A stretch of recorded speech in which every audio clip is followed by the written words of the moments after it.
What's up, smart homers? My name's Aaron, and in this video, I'm going to show you guys how to set up Z-Wave devices in Home Assistant in 2026. And this is going to be a beginner's guide, so it should have everything you need to get started. We'll talk about regular Z-Wave versus Z-Wave long range. I'll show you how to get your Z-Wave controller connected to Home Assistant, and then we'll pair some Z-Wave devices from Shelly that they were kind enough to send over for this video. This way you can see exactly how everything shows up in Home Assistant before you even try it yourself. Z-Wave is considered an old protocol a lot of times, but in 2026 is actually one of the most reliable, fully local smart home protocols that you can use. So let's quickly talk about what Z-Wave is.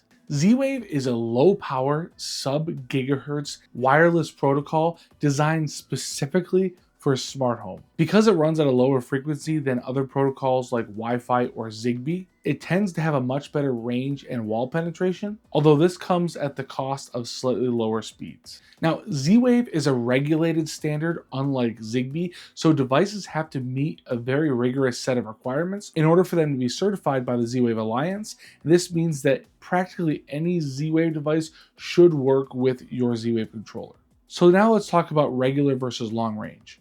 Regular Z-Wave uses a mesh network where powered devices repeat messages for other devices. While this can result in a large network that covers an expansive area, a larger mesh can result in a slower speed since a message has to make its way through the mesh to the controller. Z-Wave long range uses a star topology rather than mesh and allows all devices to communicate directly to the controller due to that long range capability.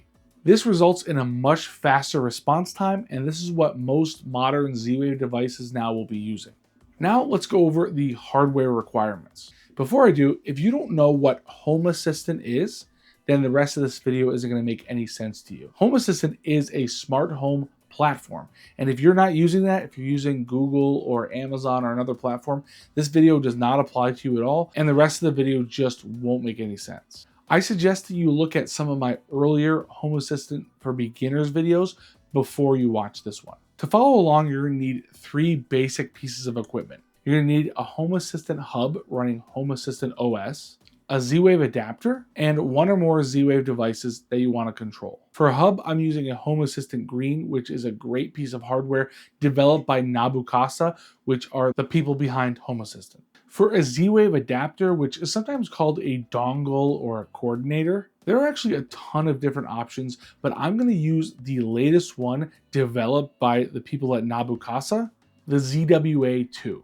In the past, I've used the Nortek HUSB ZB1, which is a dual radio dongle, which supports both Zigbee and Z-Wave, and that's what my main instance of Home Assistant is running, but it is wildly outdated and updating the firmware is difficult. And in fact, if you start setting up your Z-Wave network on that one and you want to move it to a newer controller, it's very difficult. So I would stay away from that one in the future. The main reason I don't want to use it though is that it doesn't support long range Z-Wave devices. And since Z-Wave long range is the future, you want to have a coordinator that's compatible. This is why I highly recommend the ZWA2. Also, really cool, the ZWA2 can run in dual mode, so it can support both long range and regular Z-Wave mesh devices at the same time. So if you have older devices that don't work with Z-Wave long range, never fear, you can do both on this, which is so nice and a real relief to me because I will be moving to the ZWA2 for a main Home Assistant instance. For the Z-Wave smart devices that I want to connect as a demo, Shelly sent me quite a few different devices, so I'm going to show you them all a bit later. But all of their new Z-Wave devices are long range compatible, which is so cool. And I love to see that it's a company moving forward to the best version of Z-Wave. So the first thing we'll do is go ahead and open up our Z-Wave adapter, the ZWA2. You can see it comes with a USB-C to A cable, a base, and the antenna. The base has a USB-C port for power and data, and a threaded stud for the antenna. The antenna has a matching threaded socket, and it also has a translucent section at the tip, behind which is an LED for visible alerts. My Home Assistant Green is located on my beautiful but dusty network rack, and to connect it, we'll just plug in the USB-A side of the cable into the back of the Green, and the USB-C side into the adapter. Most other adapters, like the Nortek stick, just plug into the USB-C port on the back of your hub, so you do the same thing with those. You can see on the ZWA2 that when I plug it in, the indicator lights up blue. The next thing we need to do in Home Assistant is install the Z-Wave JS integration and add-on. Now, if those are confusing to you, Z-Wave JS is just the way that Z-Wave devices are communicating with Home Assistant. Don't worry if this sounds scary though, because it's going to be done automatically. The add-on is essentially a Z-Wave server running on your Home Assistant hardware in parallel with Home Assistant. And the integration just allows Home Assistant to talk to that server. To do this in Home Assistant, we're just going to go to Settings, Integrations, and then look for your adapter, which should be auto-detected. We'll click Add, and then click Recommended Installation. This will automatically install the add-on and integration at the same time. Once it's done, click Finish, and then it'll take you to the Z-Wave integration page. If you see an error like this, just wait a minute or two and then click the three-dot menu icon and choose Reload from the menu, and it should clear up. Now you're going to see your adapter listed under the integration, and if you click it, you're going to be taken to the adapter device page, which is going to be different for different adapters. Here with the ZWA2, we have an option to turn on or off the LED indicator, a firmware entity, and a status entity. It looks like we need a firmware update, so I'll go ahead and do that now.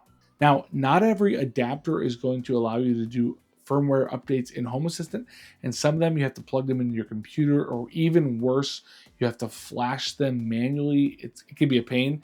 So the ZWA2 is really nice. Since it's made by Nabukasa, it's going to work seamlessly with Home Assistant without any issues. Okay, so now let's take a look at some of the devices that Shelly sent me. We have the Shelly Wave US plug, the Shelly Wave H&T sensor, the Shelly Wave 1, the Shelly Wave 1 PM, and the Shelly Wave PM Mini. A couple newer devices we have are the Shelly Wave Door/Window and the Shelly Wave i4.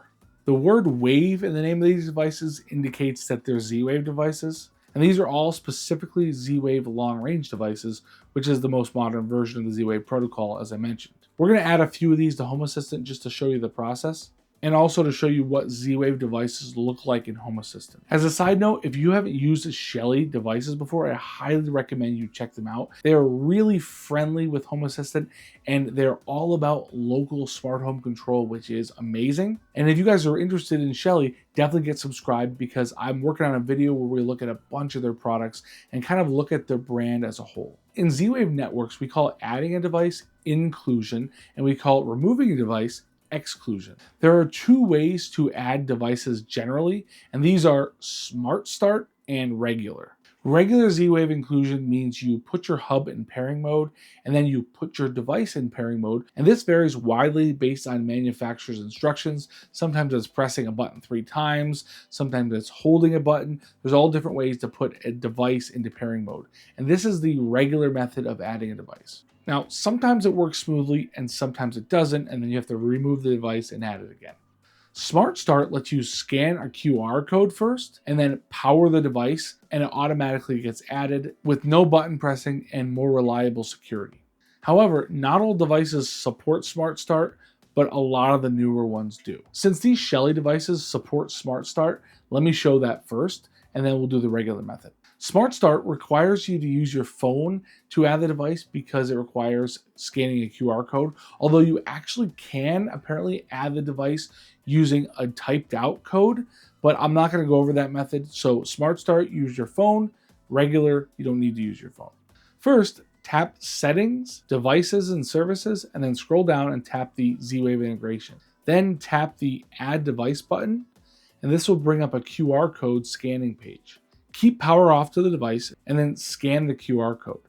Once that's done, Home Assistant will ask you which way we want to connect the device, long range or mesh. We're going to tap long range here and then tap the Add Device button at the bottom. Now we're instructed to power on the device, so I'll plug it into my power strip here and it will begin pairing automatically, which takes a little bit of time, so be patient, but eventually your device will finish the inclusion process and you can access the device page. Here you can see all the entities that the plug has, including a toggle switch for turning it on and off, electrical current measurement, kilowatt hours, voltage measurement, power, and even overheat, overcurrent, and overvoltage detection sensors. There's also a firmware entity for updating the firmware, and even a reset button for the kilowatt hour sensor. Okay, now using their Wave humidity, and temperature sensor, let's do the regular method for adding a device. This one again is a long-range device, but unlike the plug, this one is powered by a CR123A battery.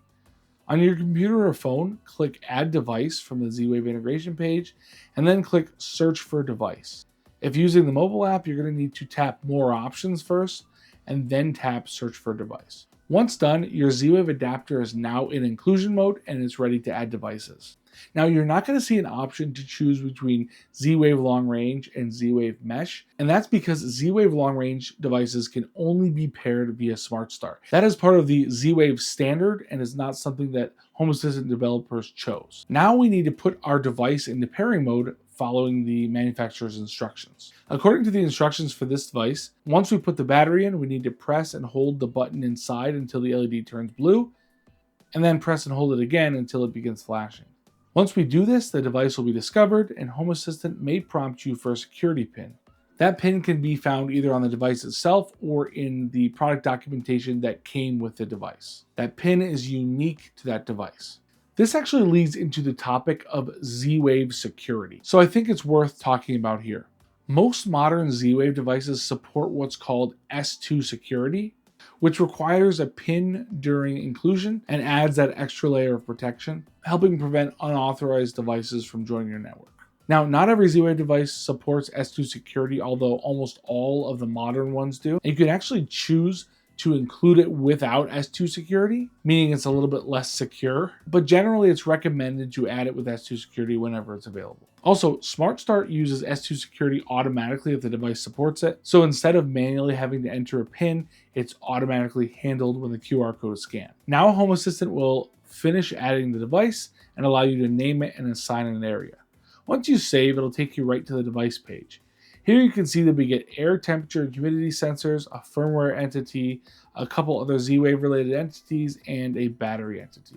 Another thing I want to show you that you don't typically see on other devices is Z-Wave configuration. Now on other devices you would just see some configuration buttons or fields in the entities list in the device page. But for Z-Wave devices, if we click the configure button, you can see a bunch of device settings that can be changed. A few that I especially like are these temperature and humidity offsets, which allow you to adjust to a known standard. For example, if you have a highly accurate thermometer, you can make the values measured with this device match the thermometer by creating an offset. Now, practically all Z-Wave devices have some sort of configuration options that you can do, and we won't run through them all, but there's quite a few on these Shelly devices. Okay, so now let's go over how to remove a device from the network. This is called exclusion, and it involves putting both the adapter and the device itself into exclusion mode so that they disconnect from each other. To do this, go into the Z-Wave JS integration page, click the cog wheel, choose Remove Device, and then choose Start Exclusion. Then you got to put the device into exclusion mode following the device instructions, and a lot of the times it's actually following the same process that you do to put it into inclusion mode. One other thing to note, if your device is lost or dead in some way, you can actually force delete the device so it's not part of your Z-Wave network. Pretty much you're removing it on the controller side, but it's still part of a network on the device side. So if you find the device or if you resurrect it, then you're going to have to reset that device in order to add it to the network again. Anyway, guys, that's pretty much it for the basics of Z-Wave devices and adding them to Home Assistant. I hope this wasn't too long-winded, and I hope I covered everything in a pretty beginner-friendly way. Like I said, Shelly Z-Wave devices are highly recommended. So if you are interested in any of the devices that I've shown, there are links in the description. And if you buy them through those links, I get a little commission at no extra cost to you, which really helps out the channel. If you guys found this video helpful, please consider liking and subscribing, and leave comments if you have any other questions that I didn't answer there. Also, let me know in the comments if you guys want to see a Zigbee video where I show you in 2026 the best way to add Zigbee devices. Anyway, thank you guys so much for taking the time to watch this video, and we'll see ya.